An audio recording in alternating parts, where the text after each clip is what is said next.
আগামী ত্রয়োদশ জাতীয় সংসদ নির্বাচনকে সামনে রেখে সিলেট বিভাগ জাতীয়তাবাদী ফোরাম ইতালির সাংগঠনিক সম্পাদক মোহাম্মদ জুনেদ আহমেদের স্বদেশ গমন উপলক্ষে এক সংবর্ধনা অনুষ্ঠানের আয়োজন করা হয়েছে। রাজধানী রুমের সিলেট কাফি শপে আয়োজিত সংবর্ধনা অনুষ্ঠানে সংগঠনের সভাপতি আরমান উদ্দিন স্বপনের সভাপতিত্বে ও সাধারণ সম্পাদক মুসলিম মিয়ার পরিচালনায় উপস্থিত ছিলেন সংগঠনের উপদেষ্টা রানা খান, সহসভাপতি লুৎফুর রহমান, আন্তর্জাতিক বিষয়ক সম্পাদক নাসির খান, যুবনেতা সানি আহমেদ সহ সিলেট বিভাগ জাতীয়তাবাদী ফোরামের বিভিন্ন পর্যায়ের নেতাকর্মীরা।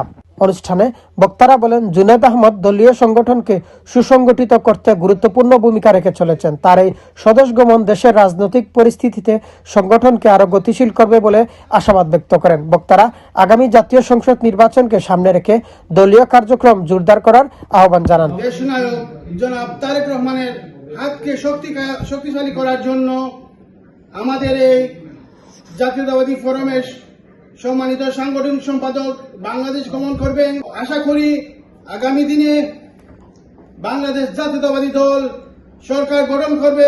শীষের পক্ষে সবাই এক কইয়া ভোট দেওয়ার জন্য অনুরোধ করব।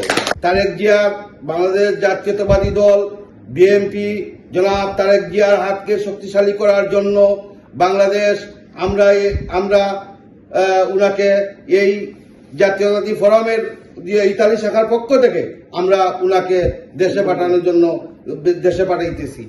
যে উদ্দেশ্য উনি যাচ্ছে, আমরা দোয়া করি ওনার উদ্দেশ্যটা সফল হোক এবং আমাদের মাঝে আবার সুন্দরভাবে ফিরে আসার জন্য। এছাড়াও আগামী জাতীয় সংসদ নির্বাচনে সিলেট 3 আসনের এমপির প্রার্থী এম এ মালেককে বিজয়ী করতে সকল সিলেটবাসীদের ঐক্যবদ্ধভাবে কাজ করার আহ্বান জানান আরমান উদ্দিন স্বপন।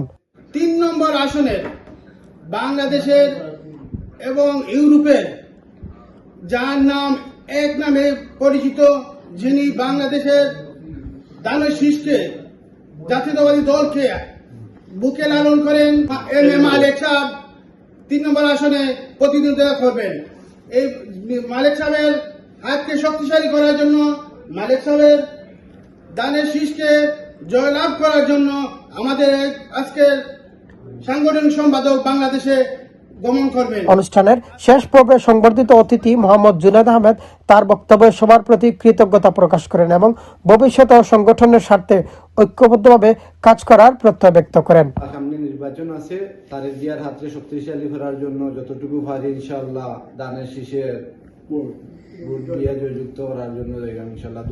শেষে প্রয়াত মরহুমা বেগম খালেদা জিয়ার রুহের মাগফিরাত কামনা করে তার রাজনৈতিক, সামাজিক ও দেশসেবামূলক অবদানের কথা স্মরণ করেন সংগঠনের নেতাকর্মীরা।